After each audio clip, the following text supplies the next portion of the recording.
और शिव की अमर कथा है जहाँ सुखदेव महाराज का जन्म हुआ है। नारद जी महाराज आ गए कैलाश पर्वत पर, मन में विचार करके यीशु कई बीज बोम जिनका घर में लड़ाई हो जाए, यीशु कई बीज बोम की लड़ाई हो जाए।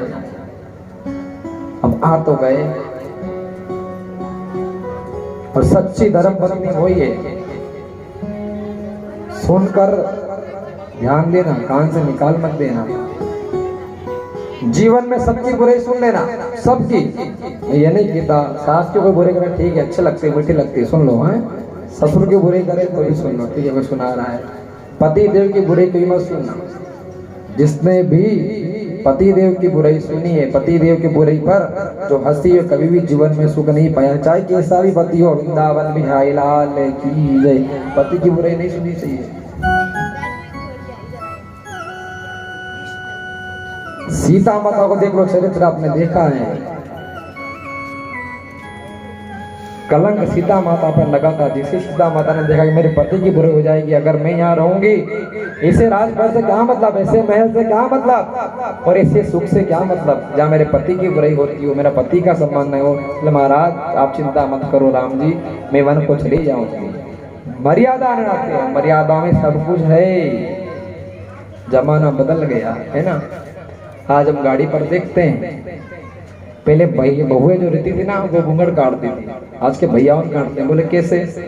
एक दिन मैंने गाड़ी पे देखा, भैया जा रहे हैं, उनने तो हेलमेट पहना हुआ, बेचारा ने घूंघट निकाला हुआ है, पीछे वाली बहन बिल्कुल फर्राट उठ रही है, राधे राधे गोपाल कृष्ण भगवान की जय, है ना। समय चेंज हो गया, युग परिवर्तन है कि नहीं भाई। वो सतयुग था, हम मानते हैं। सतयुग में श्रवण कुमार ने अपने बेटे को कंधे पर बिठाकर पैदल चल चल कर, अंधे मात पिता को अपने कंधे पर बिठाकर पैदल चल चल कर चारों धाम की यात्रा करवाई थी। सतयुग था, ठीक है। ऐसा युग आया कि बेटे ने अपनी जवानी पिता को दे दी। पिता ने कहा बेटा मुझे थोड़ा और आनंद लेना है संसार में, तेरी जवानी मुझे दे दे। बोले बेटे पिताजी दान करी। भगवान को बोला हे भगवान, यदि मेरी भक्ति सच्ची हो तो आप मेरी जवानी मेरे पिता को दे दो। तो द्वापर था, चला गया, चलेगा भैया। शक्ति भी गई, सेवा भी गई। अपनी भक्ति से कथा आएगी, अपनी भक्ति से प्रहलाद जी महाराज ने राक्षस को भी भगवान के धाम पर पहुंचा दिया। वो भी युग था, चला गया। आज का कलयुग है। अगर बेटा या बहू 4 रोटी गरम दे देना, समझ लेना अपना बेटा श्रवण कुमार है। वृंदावन बिहारी लाल की जय। वो की माँ तीरथ मत करा बेटा, तो खाली 4 रोटी दे दे, बाकी तीरथ तुम्हारे हिसाब से करे। वो भी मिल जाए तो टाइम पे, वो भी टाइम पे मिल जाए तो समझना कि अपना बेटा श्रवण कुमार है। तो वो भी आज देख रहे हैं अपन संसार की हालत। कोई कहाँ जाता है, कोई किसी रिश्तेदार के जाता है, कोई किसी बहाने से जाता है। सबको अपने अंदर की विडंबना पता है, कोई आया किसके लिए आया है। तेषा शिव जी का परिवार था, बड़ा आनंदमय परिवार भगवान शिव जी महादेव का। क्या रोज भगवान श्री राम का कीर्तन होता है, क्योंकि राम के गुरु शिव और शिव के गुरु श्री राम है। और देखिए माँ भवानी की सहनशीलता, वह निवास करती है शेर पर, फिर भी इतनी कोमल रहती है जगदम्बा मैया कि पूरे परिवार को भरण पोषण करती है। और स्वयं शिव जी की चाय, शिव जी का जो भोजन रहता है, माँ भवानी बता।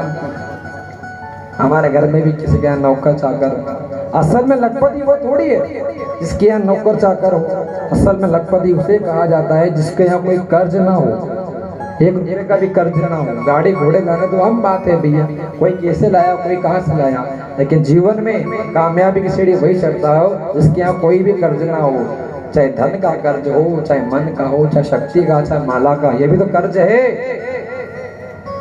भगवान की भक्ति में बैठना, भगवान के कीर्तन में बैठना, फिर भी घर जाकर उनका पालन नहीं करना, ये भी भगवान का एक कर्ज है। और भगवान ने कहा है कि तू जब तक मेरा कर्ज नहीं उतारेगा, जब तक मेरे धाम पर नहीं आएगा, जब तक मेरी सदगति या मेरा भजन नहीं करा, तेरे जीवन में सदगति नहीं हो सकती है। परमात्मा को धन नहीं चाहिए, घर छोड़ के आ जाओ, सारे बटे कोई दिक्कत नहीं। भगवान को तो आपका मन और आपका भजन चाहिए। और झुकता वही है जिसका भजन होता है। नारद जी आए, सब दूर घूमने लगे, कहां से लड़ाई चालू करूं। देखा तो कार्तिक जी भगवान की सेवा कर लिया है। शिव जी बेचारा तपस्या में लीन था, पार्वती माता बेचारी साफ झाड़ू लगाई थी, शिव जी की गादी साफ करे, शिव जी के लिए भोजन लाए। कोई लाता है आज ध्यान देना, घर में जो माता रहती है, गलती से उठने में लेट हो गई और स्वामी जल्दी उठ जाते हैं तो क्या कहती हैं, तुम्हारी चाय बढ़िया साथ लगी, बोलती हो ना? मैं नहीं बोल रहा हूँ, सुन के आया इसलिए बताया है ना। तुम्हारी बढ़ाई रहा हो तो हमारी बढ़े नहीं।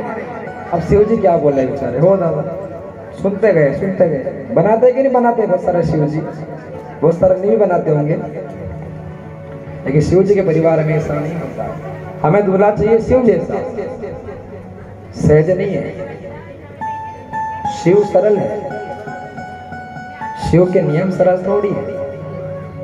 शिव भगवान बड़े सरल है, शिव भगवान बोले, उनकी भक्ति बड़ी सरल, लेकिन उनके जो नियम कहते नहीं, 100 सुनार की नहीं एक लुवार की करते हैं, ये भगवान शिव की तपस्या का फल होता है। तो गए माता के पास, बोला है माँ पार्वती कहीं कर रहा था नारद जी के, बोला कहीं नारद जी कैलाश में सेवा करेगा, भगवान की सेवा करूँ, जो इतने बड़े राजा की बेटी है, कल कोई कथा आपको दक्षिण सुनाई जाएगी, अजबर कथा अपना है। बोले सेवा करूं, शिव जी की सेवा। पिताजी ने कहा बेटा पति देव से बड़ा ना कोई मंदिर का भगवान, मेरी माता की आज्ञा का पालन करती हूँ, इनकी सेवा करती हूँ और आनंद में रहती हूँ। जबकि वहाँ रिद्धि भी है, सिद्धि भी है, शुभ लाभ सब तो कैलाश पर्वत पर है, फिर भी पार्वती माता ऐसी बैठती है बिल्कुल से कुछ भी नहीं हो। हम नारद जी ने विचार करो कि ये सब बात बढ़ने वाली है, गणेश जी भी भक्ति में है, कार्तिक जी भक्ति में है, और देखिए नारद जी के शिव जी आस पास नहीं है कि अगर शिव जी अगर आई गया फिर तो नेटो भी लड़ाई नहीं होगी कि नाम गए उनका भोलेनाथ, फिर तो और भी बात नहीं बनेगी। देखा कि बाबा तो गए हैं तपस्या करने के लिए। अब माता जी के पास गए नारद जी महाराज और माता जी को कहा कि माँ बड़ ध्यान सुनो हमारी कथा, क्यों संसार में सब लोग जो देखे हर घर में झूठ बोले। देखो माँ पार्वती कितनी बोली है, बोले जा जाओ वहां झूठ बोले। बोले क्यों? बोले भगवान कृष्ण भगवान करे गयो, रुक्मण जी गयो, पहला भगवान रुक्मण जी शादी कर ली, फिर आज शादी कर ली, वे भी झूठ बोले। माखन चुरायो कहाँ, जन्म कहाँ की जगह, रिया कहाँ की जगह, उत्पन्न कहाँ की जगह होया, सेवा की करी, सब झूठी झूठ। मैं तुम्हारे से यह पूछूं माता जी कि तुम्हारा पति भी कहीं झूठ बोले कि नहीं बोले? किसने पूछा? नारद जी ने पूछा। किससे पूछा? माँ पार्वती से पूछा। माँ पार्वती को इतना विश्वास था, हकीकत में सच्ची नारी वही होती है कि जो अपने पति पर पूरा पूरा विश्वास करती हो, उसे ही पार्वती कहा गया है। अन्यथा किसी की बातों में आकर जीवन में ध्यान देना, यहाँ की बात नहीं कर रहा हूं। सच्चा पड़ोसी मिलना समझना भगवान का एक वरदान है। सच्चा पड़ोसी और अच्छा पड़ोसी, ये भगवान का गॉड गिफ्ट मिल गया, जिससे अच्छा पड़ोसी मिल गया। तो बहुत सारे संसार में ऐसे ऐसे घर है कि पड़ोसियों की वजह से ही पति पत्नी में डिवोर्स हो चुका है। गोपाल कृष्ण भगवान की जय। पड़ोसियों की वजह से। तो गए नारद जी महाराज, बोले नहीं नहीं, ये सगड़ा पति झूठ बोलता होगा, हमारा आत्मा का जिंदगी झूठ नहीं बोलती। बोले क्यों? बोले तो यहाँ तक कहते मैंने आज राम जी की इतनी माला जपी, आज गुरु जी की इतनी सेवा करी, आज उना मंदिर में गए तो आज वहां मैंने भगवान के 1000 पुष्प लड़ाया। बोला कहीं भी नहीं छुपाया। नारद जी ने की बात बड़ी नहीं दी यार, वहां तो लड़ाई करानी है, लड़ाई करो तो करो कैसे, काश चालू करूँ? बोला सब बता। बोला हाँ सब बताइए, याद रख के जो रोटी खाई बता दे, फोन पर जितनी बात सब मार बता दे, कहीं भी नहीं छुपा है। कंपनी में गए हो, घरे गए हो, गाड़ी में गए, सब बता दे। बहुत सारे पति से रहते हैं बेचारे। बोले बात बनेगी। बोले अच्छा सब बताए। अच्छा तुम्हारी आप बताई होगी कि जो उनका गला में वो जो माला लटकी रिवाज की है।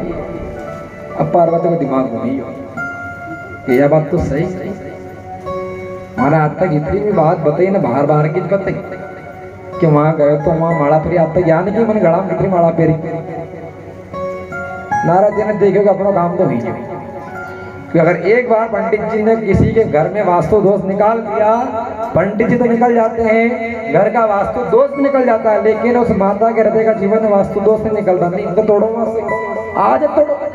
पंडित जी ने की मतलब गलत है, वो आदमी के मना कहा कैसे बनाई माई हूँ जानू, तुम तोड़ो नहीं तोड़ो, पंडित जी ने गलत की। ऐसे ही पार्वती के मन में नारद जी ने दोष डाल दिया। चले गए नारद जी महाराज, ये अपना काम तो हो गया। इधर पार्वती माता जो रोज भगवान की सेवा करती थी, झाड़ू लगाती थी, जल की व्यवस्था करती थी, जिसे भगवान शिव जी आते तपस्या करके पार्वती मां को भोजन लगाती थी, सब बंद। गाय का जल पिलाना, गाय की रोटी लगानी, सब बंद। और जाकर को भवन में बैठ गई। पहले के जमाने में जब लड़ा भी जाता था घर में तो एक भवन बनाया जाता था, कोप भवन, रामायण में निकलता है कि लड़कर जो भी रूठ जाया करता था उसको भवन में बैठ जाते थे। आजकल तो अपने घर में हर एक कमरा को भवन है, कभी यहाँ लड़ो, कभी भगवान के सामने ही लड़ो, कभी आरती आरती करते करते ही लड़ो, रोटी करते करते ही लड़ो। लड़ना तो ही सही, समझना तो है ही नहीं जीवन में, जो भी करना लड़ाई करके ही करना है। अब बैठ गई माता जी। अब शिव जी आए, एक बाप रे छोटा चंद्रमा हमारा घर में कहाँ ना तो कोई पूजा की थाली, ना कोई जल का लोटा, ना कोई भोजन की व्यवस्था। गणेश जी तरफ जाकर बोला हो कोई, बोले आज अपनी ताकत नहीं, भवानी गई, माता जी गई। बोले कौन आया था? बोले नारद जी महाराज। बोले फिर तो उतार रही हो, गोपाल कृष्ण भगवान की जय। कि नारा लाओ मतलब लड़ाई करे, पक्की बात है। और जैसे ही नारद जी वो चले जाते हैं, भगवान शिव जी गए भवानी के पास। बोले क्या हुआ, आज क्यों तरह कर रही हो? घर में अगर लड़ाई भी हो जाए, जान दीजिए हर घर में लड़ाई होनी है, लड़ाई हुई भी जाए, देवा देवी भी हो जाए, है नहीं, कभी कभी हुई जाए, दनादन प्रसाद आएंगे में बरसी जाइए, देवा देवी भी हो जाए, सब कुछ कर जो, खाली अबोलो मत लड़ लो। यहाँ सवे लड़िया सांझे एक, सांझे लड़िया सवर एक। अबोलो रखने से, नहीं बोलने से जीवन में दूरियां बढ़ती जाती है। ठीक है, शिव जी कितने भी वो थे निपुण इंसान, लड़ते कभी नहीं। शांति समझे कि हो कहीं, बोलो हो कहीं तुमने इतनी बड़ी बात छुपाई मार से। बोले मैंने तुझे क्या छुपाया, सब तो बता दिया। अरे जो अपना गुरु मंत्र कभी किसी को नहीं बताते हो, नहीं बताना चाहिए, शास्त्र का नियम है। जो भी आपको गुरु जी गुरु मंत्र दे, कभी भी जीवन में किसी को नहीं बताना चाहिए। बोले मैंने तो वो भी नहीं छुपाया, वो भी आपको बता दिया। बोले तुमने जो भी बताई नहीं अभी अभी सब खट्टी खट्टी बात बताई। बोले क्यों? बोले यह जो तुमने गला में माला फेरी, यह माला की है? तो भगवान शिव जी कहते हे भवानी, ये माला और किसी की नहीं है, ये माला है ना तेरी ही माला है। जब भी तू तेरा शरीर छोड़ जाती है संसार में, तो तेरी याद में एक मुंडों की माला गिन गिन के मेरे गले में पहन लेता हूँ। तो पार्वती की और गुस्सा ही लगे, जदे मर तुम अमर है, जितना तुम्हारे से मरा ब्याह होया, जदे मरी दुनिया में मरी, तब नहीं मरिया कभी भी। अब भगवान के भी आया, ये 3 हट होती है, संत हट, बाल हट और स्त्री हट। अगर बच्चा हट पे आया कि नहीं पापा कुरकुरा तो खाना जे, तो बोले पापा राष्ट्रपति भी और लोग उसको सलाम करते, वो बच्चे के पैर पर तक चल दादा कुरकुरा होता है ना। महात्मा अगर हट पे आया, द्वार पे आया, नहीं चाहिए ही सही, भिक्षा नहीं, कुछ भी हिसाब से तुम अच्छा भक्त पावन पढ़ने, गुरु जी ऐसा मत करो, कल्याण करो, हम तो आपके भक्त हैं। और नारी अगर हट पे आ जाती है कि नहीं, इंदौर